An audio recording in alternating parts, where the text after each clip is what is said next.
ओम नमो नारायण, ओम नमो नारायण, ओम नमो नारायण। प्रिय साधकों, पिछले वीडियो में हमने भिन्न भिन्न ग्रहों की स्थिति और उनकी गतियों का वर्णन श्रवण किया था। आज हम राहु आदि की स्थिति, अतल आदि नीचे के लोकों के वर्णन का श्रवण करेंगे। भगवान सुखदेव जी कहते हैं, परीक्षित, कुछ लोगों का कथन है कि सूर्य से 10,000 योजन नीचे राहु नक्षत्रों के समान घूमता है। इसने भगवान की कृपा से ही देवत्व और ग्रहत्व प्राप्त किया है। स्वयं यह सिंहिका का पुत्र असुराधम होने के कारण किसी प्रकार इस पद के योग्य नहीं है। इसके जन्म और कर्मों का हम आगे वर्णन करेंगे। सूर्य का जो यह अत्यंत तपता हुआ मंडल है, इसका विस्तार 10,000 योजन बतलाया जाता है। इसी प्रकार चंद्रमंडल का विस्तार 12 योजन है और राहु का 13,000 योजन। अमृतपान के समय राहु देवता के वेश में सूर्य और चंद्रमा के बीच में आकर बैठ गया था। उस समय सूर्य और चंद्रमा ने इसका भेद खोल दिया था। उस वैर को याद करके यह अमावस्या और पूर्णिमा के दिन उन पर आक्रमण करता है। यह देखकर भगवान ने सूर्य और चंद्रमा की रक्षा के लिए उन दोनों के पास अपने प्रिय आयुध सुदर्शन चक्र को नियुक्त कर दिया है।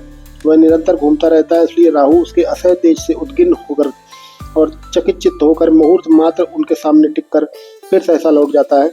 उसे उतनी देर उनके सामने ठहरने को ही लोग ग्रहण कहते हैं। राहु से 10,000 योजन नीचे सिद्धचारण और विद्याधर आदि के स्थान है।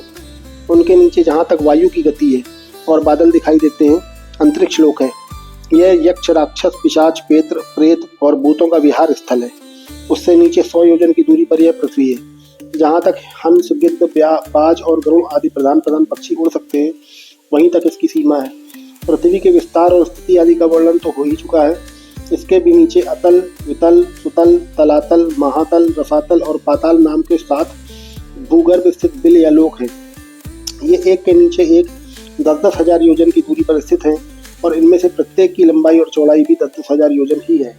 ये भूमि के बिल भी एक प्रकार के स्वर्ग ही हैं। इनमें स्वर्ग से अधिक विषय भोग, ऐश्वर्य, आनंद, संतान सुख और धन संपत्ति है। यहाँ के वैभवपूर्ण भवन, उद्यान और क्रीड़ा स्थलों में दैत्य, दानव और नाग तरह तरह की मायामयी क्रीड़ाएं करते हुए निवास करते हैं।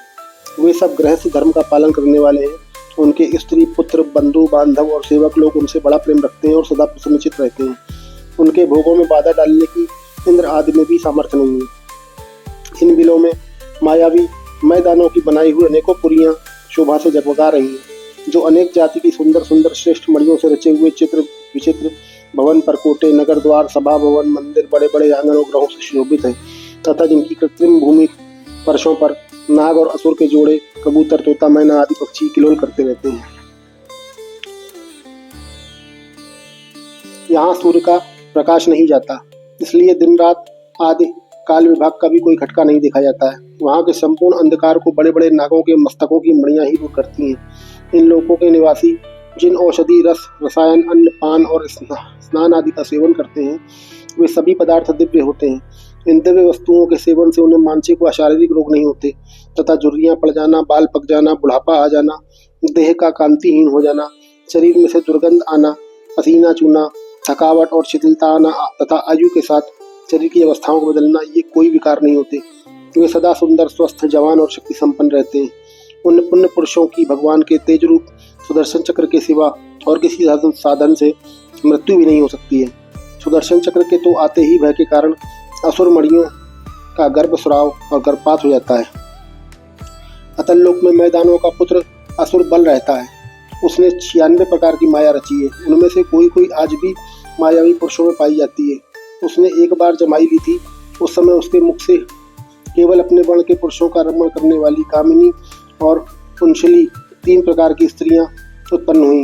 ये उस लोक में रहने वाले पुरुषों को हाटक नाम का रस पिलाकर जवान रखने में समर्थ बना लेती हैं और उनके साथ अपने हाव भावमयी चितवन, प्रेममयी मुस्कान, प्रेमालाप और आलिंगन आदि के द्वारा देश रमण करती हैं। उस हाटक रस को पीकर पुरुष मनुष्य मदांध सा हो जाता है और अपने को 10-10 हाथियों के समान बलवान समझकर मैं ईश्वर हूँ, मैं सिद्ध हूँ, इस प्रकार की बड़ी बड़ी बातें करने लगता है। उसके नीचे वितल लोक में भगवान हाटकेश्वर नामक महादेव जी अपने पार्षद भूतगणों के साथ रहते हैं। वे प्रजापति की षष्ठी की वृद्धि के लिए भवानी के साथ विहार करते रहते हैं। उन दोनों के तेज से यहाँ हाटकी नाम की एक श्रेष्ठ नदी निकलती है। उसके जल को वायु से प्रज्वलित अग्नि बड़े उत्साह से पीती है। वह जो हाटक नाम का सोना थूकता है, उससे बने हुए आभूषणों को दैत्यराज के अंतापुर में स्त्री पुरुष सभी धारण करते हैं। वितल के नीचे सुतल लोक है। उसमें महायशस्वी पवित्र कीर्ति विरोचन पुत्र बलि रहते हैं। राजा बलि भगवान ने इंद्र का प्रिय करने के लिए अदिति के गर्भ से वटुवामन रूप में अवतीर्ण होकर उनसे तीनों लोक छीन लिए थे। फिर भगवान की कृपा से ही उनका इस लोक में प्रवेश हुआ। यहाँ उन्हें जैसी उत्कृष्ट संपत्ति मिली हुई वैसी इंद्र आदि के पास भी नहीं है। अतः वे उन्हीं पूज्यतम प्रभु की अपने धर्माचरण द्वारा आराधना करते हुए यहाँ आज भी निर्भयता पूर्वक रहते हैं। राजन, संपूर्ण जीवों के नियंता एवं आत्मस्वरूप परमात्मा भगवान वसुदेव जैसे पूज्यतम पवित्रतम पात्र के आने पर उन्हें परम श्रद्धा और आदर के साथ स्थिर चित्त से दिए हुए भूमिदान का यही कोई मुख्य फल नहीं है कि बलि को सुतल लोक का ईश्वर प्राप्त हो गया। यह ईश्वर तो अनित्य है, किंतु वह भूमिदान तो साक्षात मोक्ष का ही द्वार है। भगवान का तो छींकने, गिरने और फिसलने के समय विवश होकर एक बार नाम लेने से भी मनुष्य सहसा कर्म बंधन को काट देता है, जबकि मुमुक्ष लोग इस कर्म बंधन को योग साधन आदि अन्य उपायों के द्वारा आश्रय लेने पर बड़े कष्ट से कहीं काट पाते हैं। अतएव अपने संयमी भक्त और ज्ञानियों को स्वरूप प्रदान करने वाले और समस्त प्राणियों की आत्मा श्री भगवान को आत्मभाव से किए हुए भूमिदान का यह फल नहीं हो सकता। भगवान ने यदि बलि को उसके सर्वस्व दान के बदले अपनी विस्मृति कराने वाला यह माया में भोग और ऐश्वर्य ही दिया है, तो उन्होंने उस पर कोई अनुग्रह नहीं किया। जिस समय कोई और उपाय न देखकर भगवान ने याचना के लिए छल से उसका त्रिलोकी का राज्य छीन लिया और उसके पास केवल उसका शरीर मात्र ही शेष रहने दिया, तब वरुण के पास बांधकर पर्वत की गुफा में डाल दिए जाने पर उसने कहा था, खेद है, यह ऐश्वर्यशाली इंद्र विद्वान होकर भी अपना सच्चा स्वार सिद्ध करने में कुशल नहीं है। इसने सम्मति लेने के लिए अनन्य भाव से बृहस्पति जी को अपना मंत्री बनाया, फिर भी उनकी अवहेलना करके इसने श्री विष्णु भगवान से उनका दास्य नाम मांगकर उनके द्वारा मुझसे अपने लिए भोग ही मांगे। ये तीन लोग तो केवल एक मनवंतर तक ही रह सकते हैं, जो अनंत काल का एक अव्यय मात्र है। भगवान के कैंकर के आगे भला इन तुच्छ भोगों का क्या मूल्य है। हमारे पितामह प्रहलाद जी ने भगवान के हाथों अपने पिता हिरण्यकशिपु के मारे जाने पर प्रभु की सेवा का ही वर मांगा था। भगवान देना भी चाहते थे तो भी उनसे दूर करने वाला समझकर उन्होंने अपने पिता का निष्कंटक राज्य लेना स्वीकार नहीं किया। वे बड़े महानुभाव थे। मुझ पर तो न केवल भगवान की कृपा ही है, ना ही मेरी वासना ही शांत हुई है। फिर मेरे जैसा कौन पुरुष उनके पास पहुंचने का साहस कर सकता है। राजन, इस बलि का चरित्र आगे विस्तार से कहा जाएगा। अपने भक्तों के प्रति भगवान का हृदय दया से भरा रहता है। इसी से अखिल जगत के परम पूजनीय गुरु भगवान नारायण हाथ में गदा लिए सुतल लोक में राजा बलि के द्वार पर सदा उपस्थित रहते हैं। एक बार जब दिग्विजय करता हुआ घमंडी रावण वहां पहुंचा, तब उसे भगवान ने अपने पैर के अंगूठे की ठोकर से ही लाखों योजन दूर फेंक दिया था। सुतल लोक के नीचे तलातल है, वहीं त्रिपुराधिपति दानवराज मैं रहता है। पहले तीनों लोगों को शांति प्रदान करने के लिए भगवान शंकर ने उसके तीनों पुरुष भी भस्म ही कर दिए थे। फिर उन्हीं की कृपा से यह स्थान मिला। यह मायावियों का परम गुरु है और महादेव जी के द्वारा सुरक्षित है, इसीलिए उसे सुदर्शन चक्र से कोई भय नहीं रहता। वहाँ के निवासी उसका बहुत आदर करते हैं। उसके नीचे महातल में कद्रू से उत्पन्न हुए अनेक सिरों वाले सर्पों का क्रोधवश नाम का एक समुदाय रहता है। उसमें कुहक, तक्षक, कालिये और सुषेण आदि प्रधान हैं। उनके बड़े बड़े फन हैं। वे सदा भगवान के वाहन पक्षीराज ग्रहों से डरते रहते हैं, तो भी कभी कभी अपने स्त्री, पुत्र, मित्र और कुटुंब संग से प्रमत्त होकर विहार करने लगते हैं।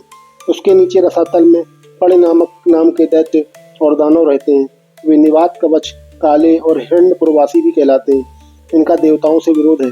ये जन्म से ही बड़े बलवान और महान साहसी होते हैं, किंतु जिनका प्रभाव संपूर्ण लोकों में फैला हुआ है, उन श्रीहरि के तेज से बला विमान चूर्ण हो जाने के कारण ये सर्पों के समान लुक-छिप कर रहते हैं और इंद्र की दूती शर्मा के कहे हुए मंत्र वर्ण वाक्य के कारण सर्वदा इंद्र से डरते रहते हैं। रसातल के नीचे पाताल है। वहाँ शंख, कुलिक, महाशंख, श्वेत, धनंजय, दतराष्ट्र, शंखचूर्ण, कंबल, अश्तर और देवदत्त आदि बड़े क्रोधी और बड़े बड़े फनों वाले नाग रहते हैं। इनमें वासुकी प्रधान है।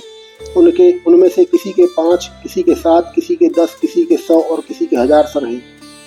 उनके फनों से दमकती हुई मणियां अपने प्रकाश से पाताल लोक का सारा अंधकार नष्ट कर देती हैं।